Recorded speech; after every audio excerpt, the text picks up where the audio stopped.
Hello and welcome back to another video. In this problem, we're given a diagram of quadrilateral ABCD. We're told AD is parallel to BC and that the length of CD is 1/2 of AB. We're asked what is the measure of angle B. So the first thing we notice is that if AD and BC are parallel, they're going to be making the same angle with CD. So BC and CD make a right angle, therefore AD and CD are going to make another right angle. And if we draw a line parallel to CD through B, and we can just call this point E, then these are parallel. So then all of these are going to be making the same angle and everything's a right angle. So we have angle. We want to find the measure now of angle AEB.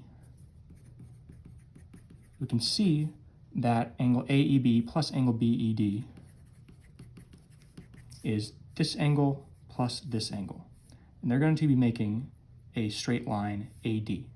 So therefore they have to add up to 180 degrees. Angle BED we just found is 90 degrees. So angle AEB plus angle BED is 180, or plus 90 degrees is 180 degrees. Subtracting 90, these cancel out, and we get angle AEB is equal to 90 degrees, so it's also a right angle. So we are told that CD is 1/2 of AB.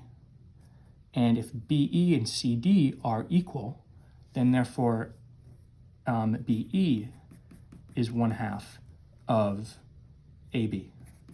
We know this is because it's a square, so all the sides are equal, a rectangle, so all the sides are equal.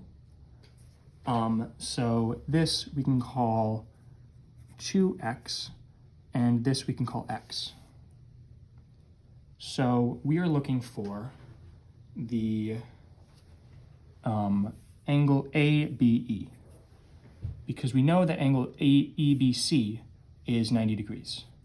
So angle EBC is 90 degrees, and we know that plus angle ABE is equal to angle B. And the original angle B was angle ABC, and this is what we're looking for.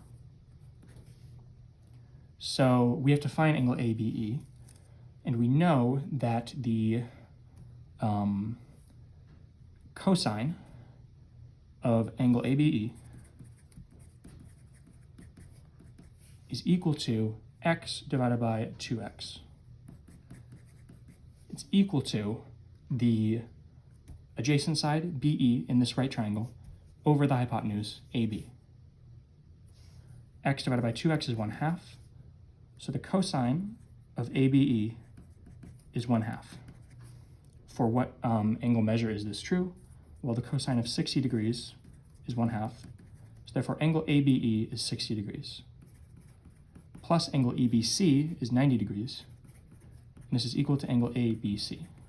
Therefore, angle ABC, or just angle B as the original problem calls it, is 60 degrees plus 90 degrees is 150 degrees. Therefore, 150 degrees is your final answer. As always, thank you for liking and subscribing, and I'll see you in the next video.